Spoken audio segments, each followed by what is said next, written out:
Guyan Espiner does this thing. It's 30 with Espiner. Oh, hang on.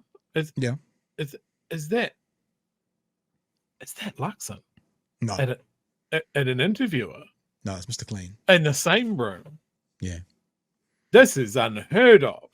I find this kind of hilarious that Guyan Espiner, who I like, and we have talked to before, it's no mock, but at the start of it, he goes, 30 minutes, no cuts. And I'm like, you mean like every podcast in the world?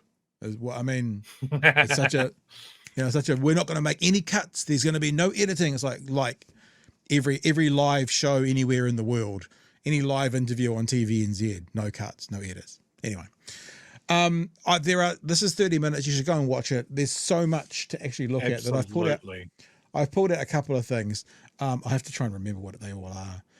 The first one is them talking about the coalition partners, and did he make a mistake with the coalition partners? Was that an error, a big L on Luxon's account? Observation, you didn't get much of a honeymoon because the things that stuck in people's craw a little bit were some of the things that you signed up to in those coalition agreements, cancelling the smoke-free generation or putting forward the treaty principles bill, some of the things that the coalition partners were wanted and you sort of had to sign up to or felt you did. Yeah, Did you sign up to things that you shouldn't have? Take the treaty principles bill, for example. Do you regret signing up to Yes, sorry. We don't need to go any further. The answer is yes. for that? No, the reality is I don't like it, and David Seymour doesn't like what we've agreed either in our coalition agreement. This is really weird, Chewy, and I don't know if this says more about these guys or not, because I'm not to kind of hide the lead here, because he's going to come back saying we were both unhappy. And I thought a king negotiator would be, we want to make a deal where we're both happy. Win-win. But they've made a deal which is lose-lose. I think, what kind of fucking businessman makes a deal where it's lose-lose? What kind of terrible business person do you have to have both parties lose rather than both parties win? He's literally about to say it. Let me play it for you. But as I said to you before, we have to acknowledge we're in an MMP environment. But why did you sign up to something you didn't like? And you think it's divisive, eh? Yeah, I do. And I won't support it beyond the first reading. But here you are, as Prime Minister of New Zealand, you are allowing this division to permeate. And that's why he owns it, right? Don't let him say this is David Seymour's bill. This is a government bill going through its first reading. He owns it, because without Luxon, this doesn't happen. This is Luxon's bill. He owns it, and he's responsible, has an equal responsibility within government for the division this is going to cause. He cannot be let off that. No, but let's take a step back, Guyan. You have to say we are in an MMP environment, right? It is a maturing MMP environment. We have 6 parties in the parliament that actually have quite different views from each other.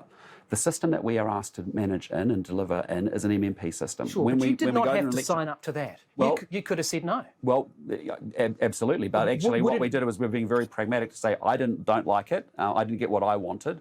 David Seymour and ACT didn't get what they wanted. We came to a compromise as MMP and coalition government requires us to do, and that's exactly what we did. So we won't be supporting it beyond the first reading because it's not something that I do support or think is very helpful. Let's go. So a literal lose-lose. His business bona fides, he keeps talking about them. He talked quite a lot about them in this conversation as well. And as good a businessman as he is, he can come in a negotiation to a lose-lose, Chewy. I mean, who's still fooled by this? Do you know what I think it was? He knew that a fever dream. Like the negotiations themselves didn't go on for that long. But I remember, as always, people bang on about how long the negotiations were, and I think he was negotiating with David Seymour and a clock. Yeah, he could have, he's obviously not a good negotiator. Like if he was going up against Winston, sure. Yeah. But Seymour, come on. And again, a lack of understanding of what he was injecting into the New Zealand race relations debate, and that it was just going to be toxic. And he went, form a government or have a spine. And he goes, I'm going to form a government. No, that was his choice. I want to be the boss. I want my knighthood. Damn the torpedoes. It doesn't matter. I'm pretty sure I can manage this. I've got no experience in it, but I'm going to give it a go. And that's why we ended up with this. That's why, more than anything, these guys talked about a divided country, and what they have delivered us is even more division. And it's not about vaccination or COVID or anything like that. It's about race. Holy shit. You're right. He needs to own it. Oh, totally. We can't. This is not Act's bill. This is a government bill, and without Luxon, this doesn't go through. And we've said this umpteen times, right? He wanted power more than doing the right thing. I mean, he just said that the bill that we're supporting through is divisive.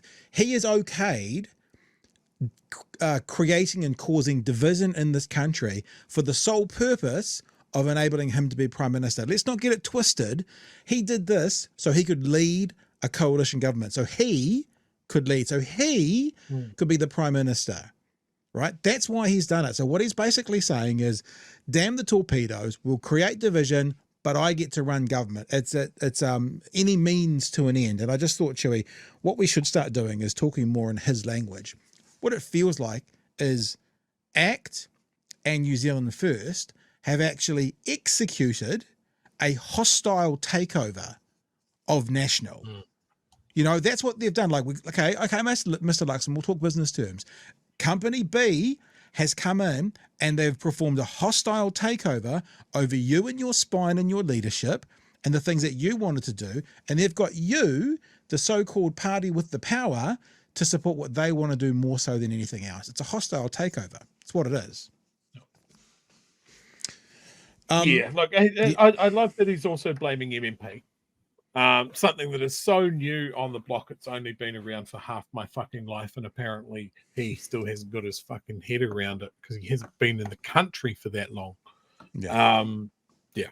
He's not, he doesn't know. There was an interesting part about the conversation where Mr. Luxon was talking about in his maiden speech. I think it's the right term.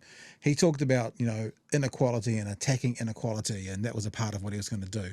And Guyan brought that up, and then they got into another part of the conversation, which Guyan asked him about other things that he said in his maiden speech to do with his faith-based position, to do with rich men, and it makes for very interesting reflection and reading. Work on housing. In your maiden speech, you also drew on your Christian faith, and you gave examples of Christians who had, quote, challenged the rich to share their wealth and help others less fortunate. In what... I'm sorry, I thought I could hear a laugh coming from your side, Chewy, so I thought I'd give you space. My. Yeah, to share, remember, it's really important to share their wealth. Let's go, we'll keep going. Challenge the rich to share their wealth and help others less fortunate. In what respect are you challenging the rich to share their wealth and help others less fortunate? In what respect are you doing that? Well, I mean, what we're trying, my point there was actually about, you know, from a faith point of view, I believe that I've got to use the skills, abilities and experiences I have to actually, make an impact as best I can to uplift as many New Zealanders as possible. Challenging the rich to share their wealth? Well, that's exactly what you've seen many wealthy people actually putting foundations to places. Sorry, just to harken back.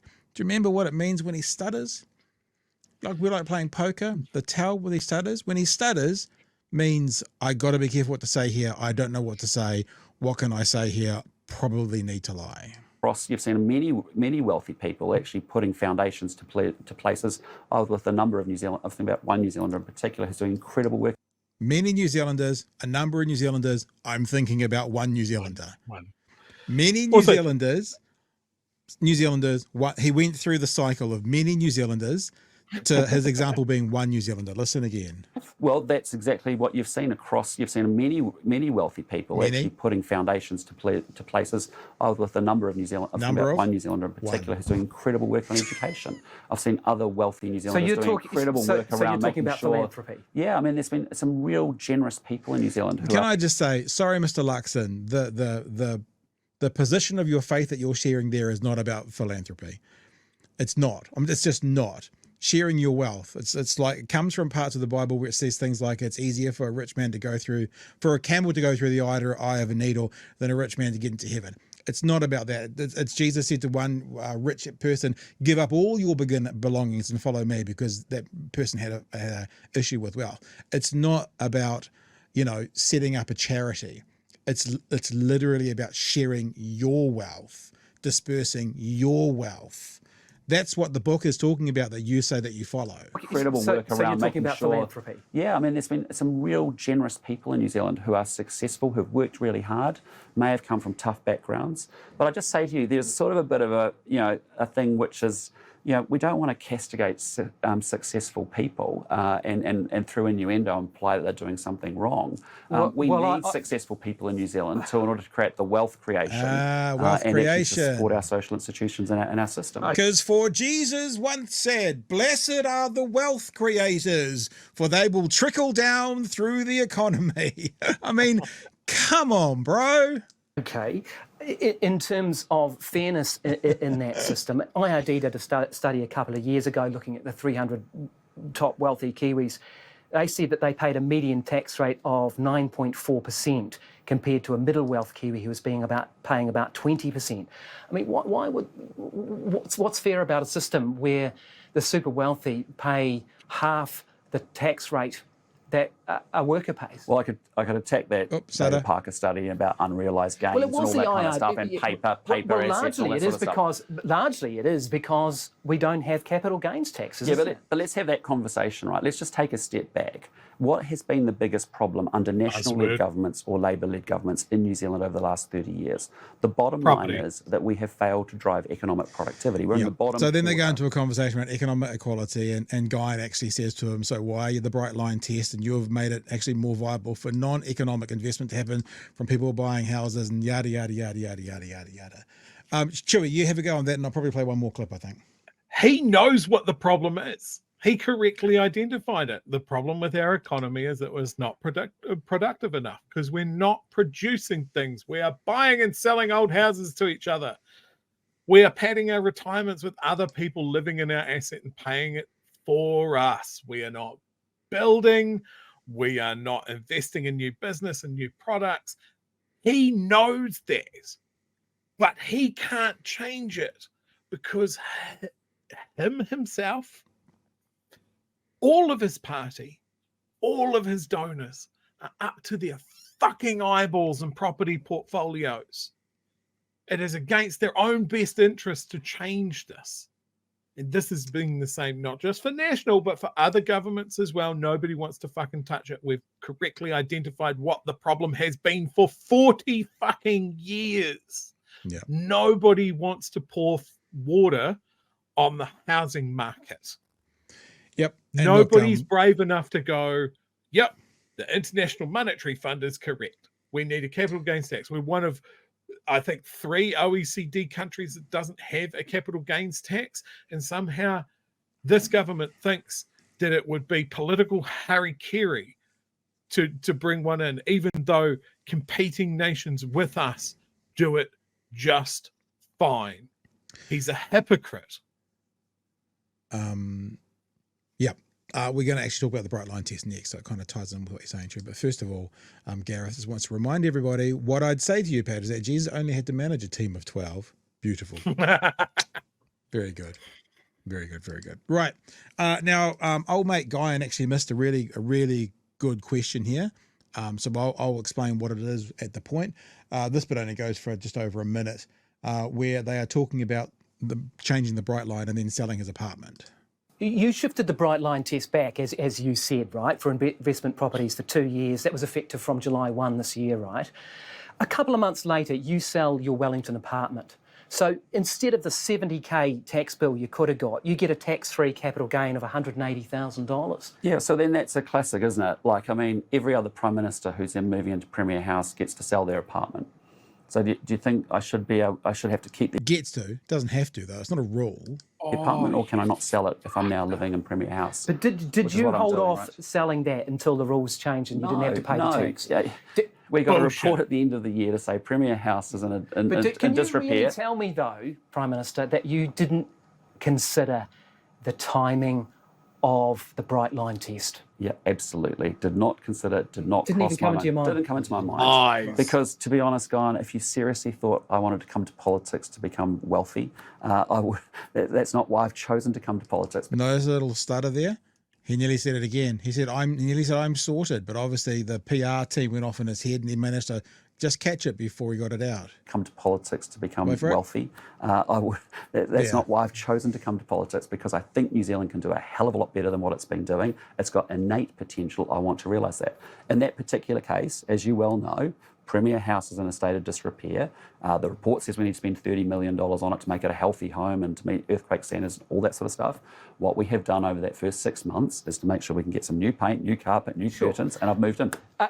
Now, the question that Guyan missed, which he could have nailed down, was, I don't have it open up, so I'll just ask it. Yeah, all well and good, Mr. Luxon, about selling your house because you're moving into your apartment. What about the other 2 apartments you sold? You sold 3, remember? What about the other 2? Okay, fair go. Fair go. You sell your apartment because you're no longer living in... So I guess he thinks he's going to be living in Wellington House forever. He's never going to need another apartment in Wellington for anything else. Okay, let's just cancel that. What about the other 2 that you got on the market? What about them? That nothing to do with them, has to do with you getting into government house. What about the other 2? Chewy. I'm going to say the C word, Pat. It's corruption. I'm going to say that. I'm going to say the H word as well. It's hypocrisy. Yeah. Like Guyan's right to focus on his maiden speech. That should be a mission statement, to use. Yeah, totally. Talk. For an MP coming in, this is what I stand for. Luxon put up his faith. Luxon said all those words. Have we seen a single shred that he meant it? No, nothing. This man has enriched himself. Yes, he's already wealthy. He can poo-poo that away and go, I didn't get into politics to make myself wealthy. The unsaid part, I'm already quite wealthy. Thank you very much. I'm sorted. Well, then why the focus on selling property while you're Prime Minister? And immediately after you removed the brightline test. And again, the closest thing we had to capital gains tax. Sure, and let's say, okay, fair enough. Let's give you your apartment. RNZ. Prime Minister Christopher Luxon has put another of his rental properties on the market, moving to sell a 3rd property in his mortgage-free portfolio. So yeah, Guyan, you missed an easy one there, son. But we can point it out. I would be singing Luxon's praises if he did one easy trick to get Chewy off his case. Before he made his run in politics, he sold everything. Cashed out. Put everything in a fucking blind trust savings account. Had no property. We would have nothing to criticize him on about his property portfolio. Other things, assuredly, we'd be criticizing him on. And I've said this before. This is something that I believe all political operators should do. If you are going to be making decisions that will affect your investment properties, sell them. Cash them out. Yeah. You're on our dollar now. We are paying you to do your job. What's the word you are that literally a state house tenant by living in Premier House. What's the word that you use when you're not going to vote? You absolve yourself. Absolve yourself? Or maybe if you do, you absolve yourself. Maybe if people have rental properties, they have to absolve themselves from those votes. Maybe that might make a difference if all of a sudden 20 of the, how many? 50? National MPs have to absolve themselves because they've got rental properties. That might make a difference.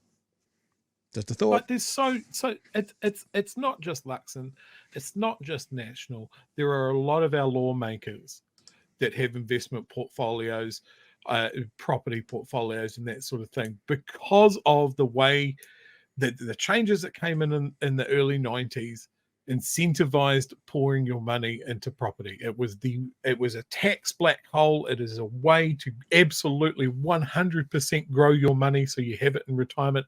That's why every motherfucker that can is doing that, because of the very clear benefits. And what Luxon and his cronies have done is removed the only thing we had close to a capital gains tax, that brightline test. Yeah. And it was one of the first things on the chopping block. It was so important. It had to be at the front of the queue. Like, that shows you where their focus is. Everything else they have reacted in just an absolute slipshod manner. But right out of the gates, brightline test had to go. All advice said don't do it. And they did it.